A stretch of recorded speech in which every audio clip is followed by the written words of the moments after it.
Today on BKTV News, we've got a story about a new class coming to FHS, and then we'll have a segment updating us on the nighttime snack program. We will also hear from the kindergarten screening, followed up with some info on Project Grad. And wrapping us up will be another installment of movie review with the new Godzilla vs. Kong. All of this coming up right here on BKTV News.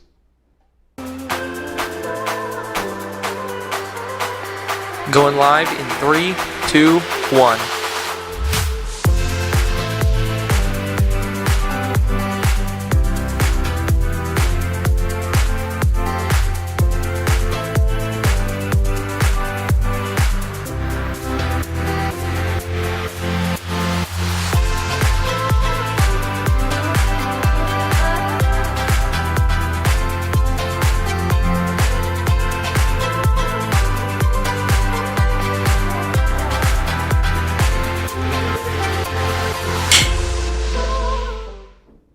Hello, welcome to BKTV News. I'm Garrett Sheets. And I'm Alec Burke, and this is BKTV News Live. First up, we're going to send it on over to Heath Ritchie, Sydney Sanchez, and Whitney Eftink to get some info on the new class coming to FHS next year.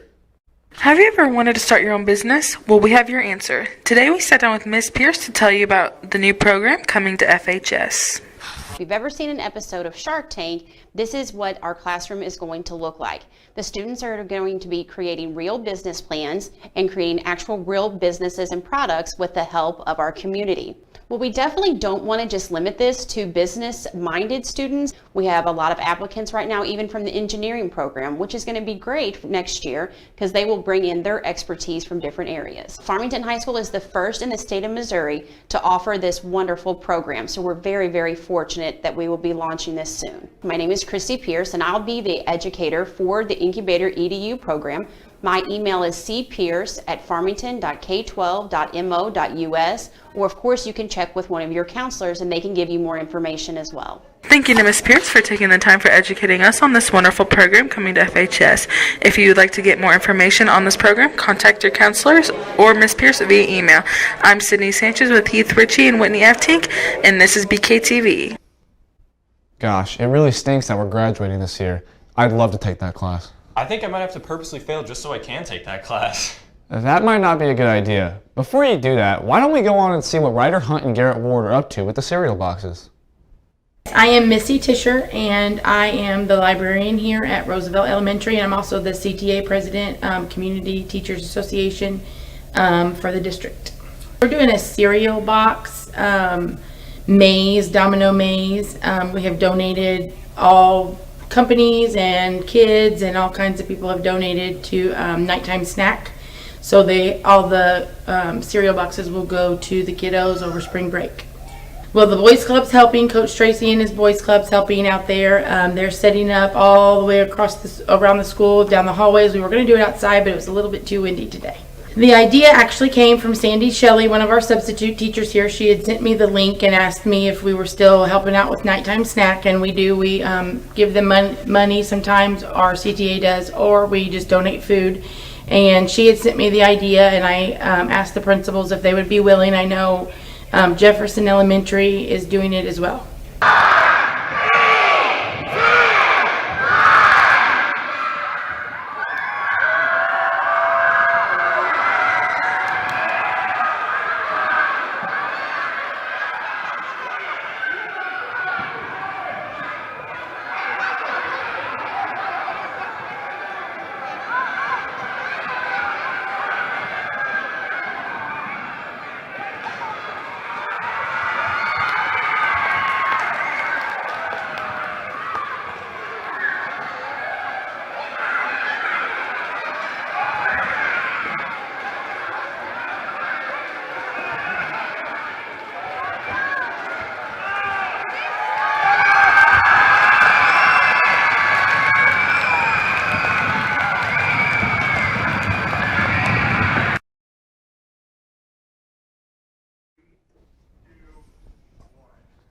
Wow, that looked like fun.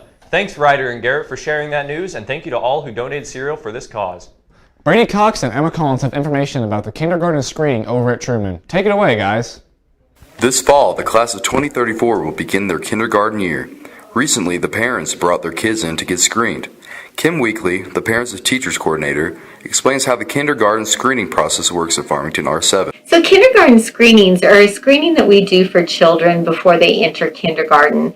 The screening is just a really basic tool that we use to make sure where the child is before they enter in kindergarten to see if there are any concerns or maybe if they just excel in certain areas. Screenings are just invaluable due to that early intervention piece of it.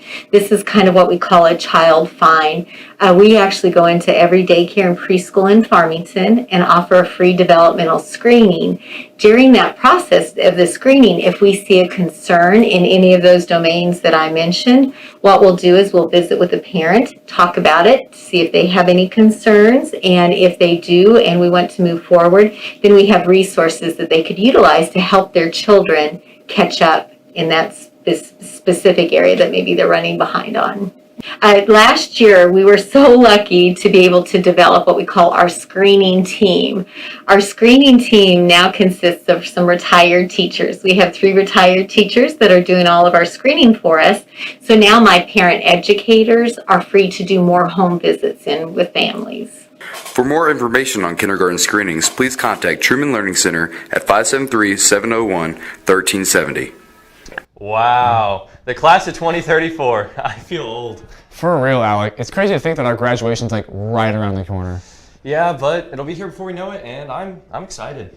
Me either, but even better than that will be Project Graduation. Our parents have been planning this afterwards. I wasn't really sure what it was all about, but Mrs. Orr tells us what it is in the next segment.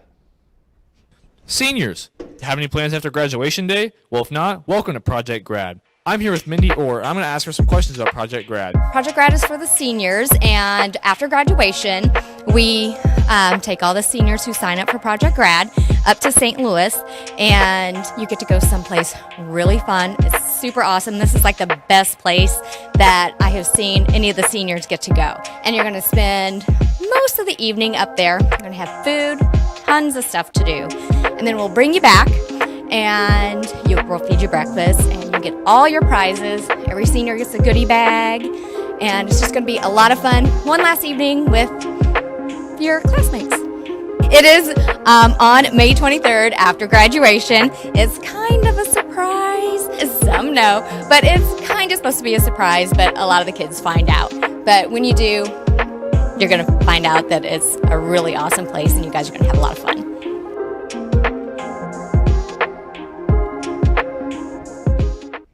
Man, that Garrett guy's a real cutie. I sure hope I get to see him here on BKTV News. Well, lucky for you, CK Awesome and Garrett Sheets have yet another installment of movie review, this time recapping Godzilla vs. Kong. I love Godzilla! Monkey!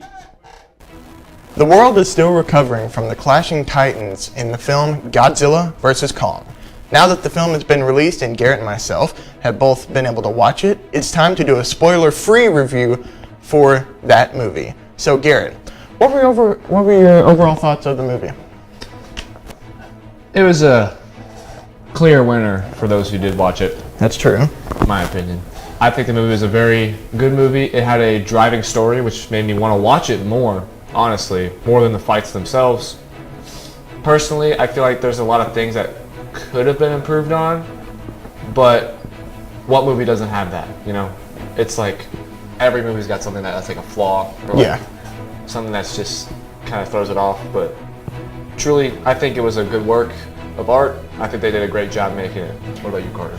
I would say that this movie, if I were to give it one word to describe it, it would be fun. You're going to get the fights that you're wanting. There is, in my opinion, there is a definite winner to the fights, and it was a really fun movie. So what is something that you thought they did really well with it? I think you just said it yourself. The fights were fun. They were enjoyable to watch. I loved every second of the fights and exactly how they did the fights. They did a very good job knowing what they were going to be creating and its hype around that. I feel like they did a good job handling the fights themselves because it was just non-stop action, fun stuff to watch. I like the fights. What about you? The stakes felt really real in this movie. They had a really good portion of human to monster ratio, in my opinion. I think overall it was a really fantastic movie, and I like that they really kept it on focus. So what do we dislike about it? Personally, I disliked how the movie ended. It was very abrupt. It felt like I was still asking for more at the end. I did not like that.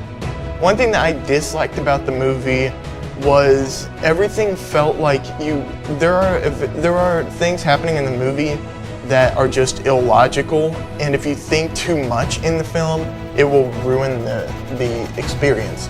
So one thing that's not really a spoiler is like the humans have technology in this film that doesn't belong here. So one thing that this franchise has done really well so far is keep everything in our world. One thing that this movie does is it introduces technology like these flying spacecrafts, I think?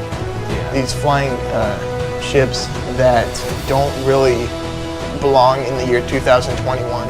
But who knows, maybe it does and we just haven't seen it yet in real life. But this movie just has technology that's like, would that really happen? And then like different small events happen where it's like things are a coincidence or it's just you don't believe that it would happen. But of course we're talking about two giant creatures fighting in cities, so believability is kind of a non-issue. Yeah. So now that we've talked a little bit about what we disliked and what we liked about the movie, what would you overall rate it, Garrett? We've had fights on top of fights on top of fights. All monsters going at each other. And in the beginning of the movie, they made it seem like it was a tournament style. Now, Godzilla and Kong won both their brackets and their sides, and now it's come to them. However, tournaments are usually like made perfectly. I feel like this movie was not at its peak. I really did enjoy it. I loved the movie. It was super good. I enjoyed watching it. I got all my money's worth, but there was just so many smaller details that I could pick and pinpoint out that it wasn't like 10 out of 10. So out of 10, actually, I would give this movie a solid 8.5 out of 10. What about you? I would give it at least an 8 out of 10. I think that this movie was, once again, like I said at the beginning, fun, and that was the whole purpose of this movie. But like I said, there's some things throughout it where it's like they've tried so hard to make it feel like this is happening in modern times, but then in this one they bring in technology that just we haven't seen yet. Doesn't mean it doesn't exist yet, but we haven't seen it, and so it's like it goes a little bit beyond what the focus is of the story, and it kind of takes you out of the experience a little bit. But overall, if you've seen any of the recent films that have come out, this is definitely one you got to add to your list. This is very much a Kong story, which I think is very good, which they kind of had to do because of there's only been one Kong movie aside from this one. We've had 2 Godzilla films, but overall this was definitely worthy of adding to the list, and I'm excited to see what's next for this franchise. So that is our thoughts on the movie, and we hope you have enjoyed our review of Godzilla vs. Kong. As always, we will be releasing a spoiler review of the film separately on the BKTV channel very soon. So keep your eyes out for that. I'm Carter Klesmeyer. I'm Garrett Sheets. And we'll see you later. I love Godzilla. Monkey. All right, well, that's all the time we got for this episode. We'd like to give you a special thank you to everyone who watched and had a hand in making this episode. I'm Alec Berg. And I'm Garrett Sheets, and we will see you on the next episode and last episode of BKTV News Live.